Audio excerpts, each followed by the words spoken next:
What up, though, YouTube? Welcome back. Want to welcome you back to the channel. This is another episode. This is Payday Boxing, man.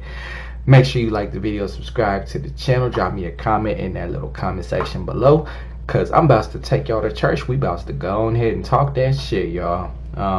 So yeah, if you're not a part of the channel, make sure you like this motherfucker. Subscribe, hit the bell icon, all that. Come follow us, man. It's a brand new YouTube channel. We're here to talk that boxing. Anyway, let's get into it. Now, the topic of this video, Deontay Wilder, Tyson Fury 2 is off. Canceled. Done. Finito. And we're going to talk about that here because, of course, I don't know if you've seen the other videos out there or read any of the news, but Tyson Fury, I'm going to say it again, Tyson Fury and his team, they've pulled out of negotiations. WBC has announced that, yes, that Deontay Wilder was still willing to go forward with the rematch, but Tyson Fury has pulled out of the negotiations for the rematch. In other words, there will not be a Tyson Fury Deontay Wilder next. And at this rate, it probably won't happen this year. So let's go ahead and talk about this here. And before we go ahead and get into that, I'm gonna let y'all know what angle I'm coming at it from. I'm not one of these people out here who just sit here and listen to Paulie Malignaggi. I'm not one of these people out here that just... Anyway, so the first fight, Tyson Fury, Deontay Wilder. I knew something was wrong as soon as they put Floyd Mayweather up on the video, and he said that Tyson Fury had won all 5 of the first rounds. After the 5th round, they interviewed Floyd Mayweather. They asked Floyd Mayweather who he thought was winning the fight. And Floyd Mayweather is sitting here. Of course, he says he thinks Tyson Fury has won all of the rounds. From that point forward, I knew something was going to go wrong because we know Floyd Mayweather and the clout that he has in boxing. But you also have to consider that Floyd Mayweather fights in a certain type of style, so he's going to favor a certain type of style. His style is closer to a Tyson Fury than it is to a Deontay Wilder. We all know behind the scenes Floyd Mayweather had a little bet on that fight. Now, in any case, from that point, you know, basically all the announcers were trying to say it was a whitewash, that Wilder wasn't winning any rounds and he wasn't doing anything. I disagree. Me personally, when I was scoring the fight, I had the fight even after the first 6 rounds, and I think I had Deontay Wilder winning 2 out of the first 3 rounds. I didn't think Tyson Fury was doing a whole lot in the first couple of rounds. It was a whole lot more flash than substance, which is usually what they say us black fighters are more guilty of, more showboating and taunting and throwing our hands up and doing this and that, rather than actually beating the opponent. Conveniently, we also have people in the fight game who say that in order to beat the champion, you have to take it away from the champion. But somehow that doesn't apply when we're talking about Deontay Wilder. I didn't see Tyson Fury taking anything away from Deontay Wilder in the early rounds of the fight. Again, I saw a lot of dance and a lot of movement on Tyson Fury's behalf. From Deontay Wilder, I saw a lot of body punching. I thought that he should have kept up with the body punching. I saw a lot of body punching. I thought he landed more jabs, the harder jabs, earlier in the fight. And so I gave Deontay Wilder a few of those early rounds here. And again, I had it even after 6 rounds. Now, of course, you count the 2 knockout rounds that happened in the second half of the fight. And that's basically how I scored the fight. At that point, I gave Fury all the rounds in the second half of the fight, minus the 2 knockout rounds. So that's pretty much how I scored the fight. I thought it was a close fight, you know, and so I was looking forward to the rematch. I thought it was the biggest fight of 2018. I'm like, hey, let him get in there, do it again. You know what I'm saying? I would love to. I'll pay the full $100. You know, if y'all want to put the pay-per-view up for $100 the next time, I'll pay the full $100 gladly. You know, it was a huge fight. I bought the fight over at my family's house. Had the whole family coming over, and it seemed like an event again. Like boxing was turning back into an event. And just when we get to that point again, here we go with the bullshit, the politics, the nonsense all over again, interrupting the payday fights, man. Y'all can't be doing this with the payday fights, man. Y'all are killing your own business this way, man. So Bob Arum, as we all know, is a fierce competitor with Al Heyman. at the elite level. You know, Al Heyman will send his fighters over there to fight with Bob Arum in Top Rank on the lower tier. You know, if it makes more financial sense for that fighter, if they can get more money fighting on that platform, you know, then he'll send them over there. Same thing with Bob Arum. If it makes more sense for his lower tier fighters, they can make more money going over and fighting on PBC, then he'll send over his lower tier fighters. But when we start talking about elite level fighters, guys who are going to literally put millions upon millions of dollars in Bob Arum's pockets, that's when things get a little tricky. You know what I'm saying? That's when we start to see cold wars and bullshit like that. You know, fights getting stalled out for way too long. I mean, the Manny Pacquiao Floyd Mayweather fight was what, 7-8 years, whatever it was, too late. You know, we won't go into the specifics of that, but we all know why that fight was delayed. You know, and why after the first series of negotiations failed, why that fight wasn't rehashed and revisited sooner than what it was. And in any case, we can pretty much expect the same thing to happen. You know, we can pretty much expect the same thing to happen now. You know, now that, and actually before we go into that, really what happened, it was some really underhanded stuff that Tyson Fury pulled, because the WBC ordered this rematch. You know, they moved Dominic Breazeale to the side. They moved the WBC mandatory to the side. Said, you know what, forget all that. We're going to let this fight happen. This fight is great for boxing. Again, in my opinion, was the biggest fight of 2018. They moved all that to the side. They're negotiating, you know, supposedly. You know, perhaps on Tyson Fury's side, they were pulling a New Orleans Pelicans, you know, not really negotiating, but, you know, just trying to see what all they could get out of the situation. And then what they turned around is they probably used those same numbers and said, look here, ESPN, you know, Deontay Wilder wants to fight me. He's willing to offer, you know, ridiculous amounts of money to fight me, you know, in such and such split. This is what I'm worth. We can make this fight even bigger, probably is what they said on that side, if we stall it out, you know, which is all the rage now. You know, instead of getting these guys in there and fighting, stall out the fight, and in hopes that that's going to make the fight even bigger, you know, which of course, as we all know, is bullshit. You know, it's really some bullshit, because all it does is it keeps us, the fans, from not getting what we want to see. But in any case, he was negotiating a fight with Deontay Wilder, turned around to ESPN, and before we know it, now he's signed with ESPN. And so now ESPN has their own plan for Tyson Fury, and we won't be seeing the Deontay Wilder fight anytime soon, in my opinion. I think Tyson Fury now is going to go the AJ route. As we all know, Deontay Wilder, I think he's 33 or 34 years old or something like that. They're going to stall this man out. They're going to wait till Wilder turns 36, you know what I'm saying, later in his 35th year, his 36th year, before they try to go fight this man. They're going to wait till they see signs of him slowing down, his reflexes slowing down. They're going to wait till they see it before they get into the ring with this man. And then they're going to say, oh, hey, look, I beat him, you know, but they beat 37, the 38-year-old Wilder. They didn't want to get in there with the killer version of Deontay Wilder, you know, who's going to basically take you out. We all know what Tyson Fury's family said after the fight. His father said that he thought he would have thrown in his towel. You know, Tyson Fury himself said in the interview with Max Kellerman on ESPN, I woke up and heard the ref say 4. He said, I woke up. What does that mean?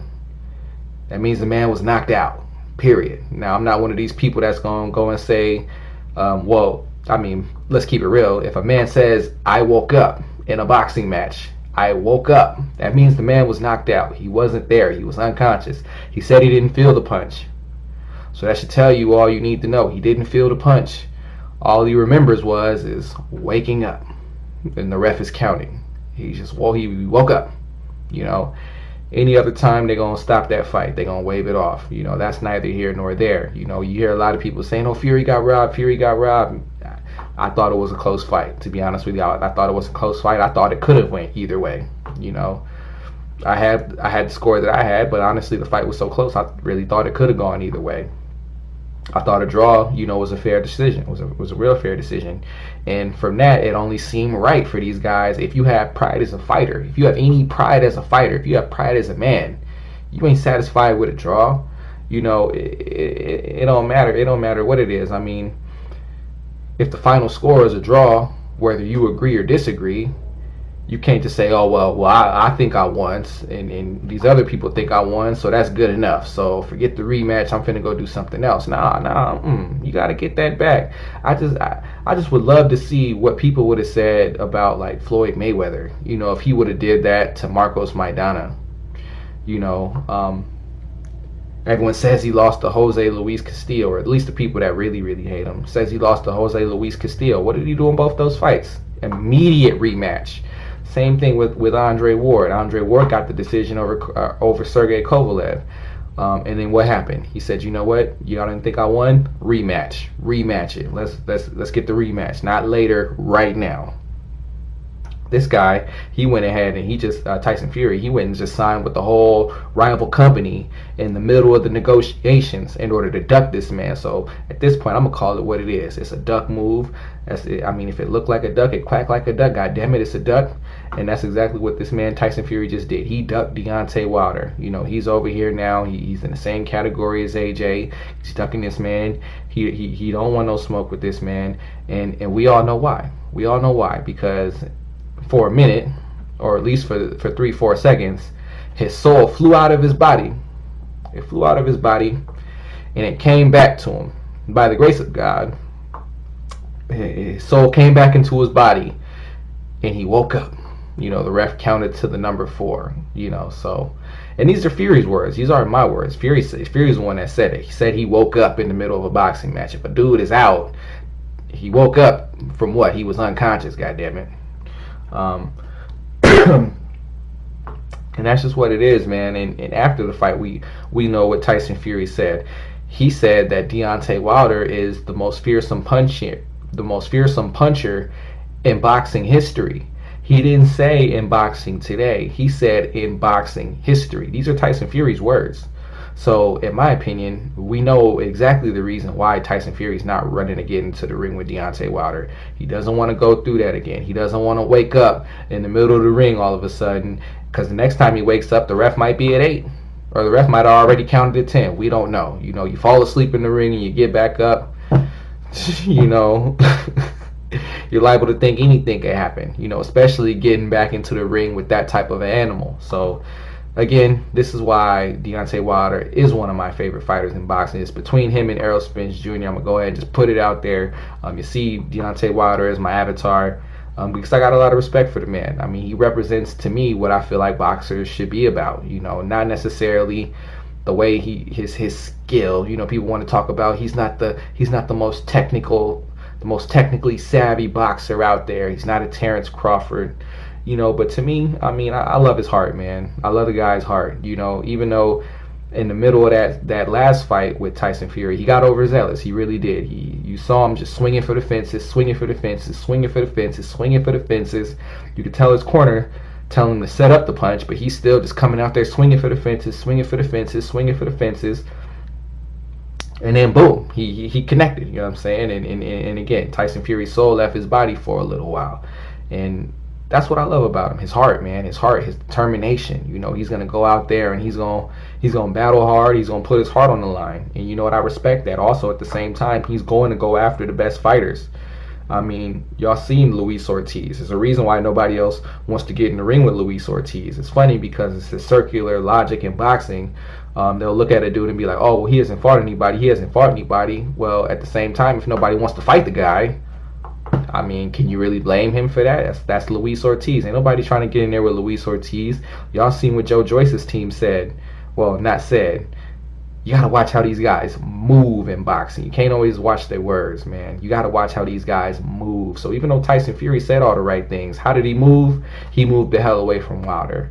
Like I was saying about Joe Joyce's team, in regards to Luis Ortiz, they were calling him out, but what they do? They moved in another direction. Same thing with Dillian Whyte. Dillian Whyte tried to talk all this nonsense to Luis Ortiz, saying, when he knew Luis Ortiz was on Deontay Wilder's undercard, for the Tyson Fury fight. And what did Dillian White do? He was like, no, I got a date over here. And as soon as Luis Ortiz pulled his card and say, well, I'll pull out of that undercard and I'll come meet you at your date. What did Dillian White do? He moved in another direction towards Joseph Parker or whoever, or I'm sorry, to Jarek Chisora. That's when he fought Chisora in that rematch.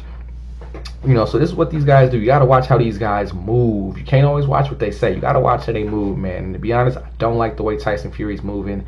I don't respect it. I don't condone it. And to be honest with you, I'm not watching none of his fights. I'm not watching none of his fights on ESPN. I mean, unless he gets in there with somebody else who's a killer, unless he gets in there with a Luis Ortiz, or unless he gets in there with an Anthony Joshua or a Dillian White or something, I'm probably not going to watch the fight. You know, I got no reason to. I'm really disappointed in Tyson Fury. You know, he talked all that good stuff leading up to the fight about Anthony Joshua being a coward and being a ducker, and how he was going to sit here and carry the mantle for the UK, you know, and put the UK on his back. And the thing is that it was really Wilder's fans that was pumping up the fight, because we were like, here we had a guy, Tyson Fury, a guy who believes in himself and believes in his country and wants to come in here and get in here with this killer, you know. So we respected it. I respected it. I was hyping up the fight to everybody I knew, in part because of Tyson Fury as well, you know, not just because of Deontay Wilder, because everyone likes Deontay Wilder. I mean, everyone wants to watch a Deontay Wilder fight, you know, a guy who knocks everybody out. Who doesn't want to watch that in boxing? I mean, my dad's been a Deontay Wilder fan since his 30-something fight. For just that reason. My dad's not a huge boxing fan like that, but I'm like, Dad, look, every time this guy fights, he knocks somebody out. And ever since then, my dad's been a Deontay Wilder fan, because I went over there, put on a couple of Deontay Wilder's fights live for him. We watched them live, and he's like, he really does just knock everybody out. You know, he eventually figures them out, and he knocks them out. That's what he does. So, in any case, this video ran a little long. I'm trying to keep these videos a little bit shorter because I can start running off. Maybe I'm rambling, I don't know, but I can talk this shit because I love me some boxing, man. So in any case, that's my take on this here. Tyson Fury, shame on you, motherfucker. Shame on you for pulling out of them negotiations, man. I don't fuck with it. I don't rock with it. This is payday boxing, man, and I want to see them payday fights, man. So I need to stop running and ducking these payday fights, man, and get in there, put your pride and put your heart on the line, man. That's what the fans want to see. That's what we pay to see you for. And if you're not willing to do that for us, then fuck it. We finna illegally stream your shit and do it what the fuck we gotta do too on our end. So with that said, let the church go ahead and say amen. To the next video, I'm gone, y'all. Peace.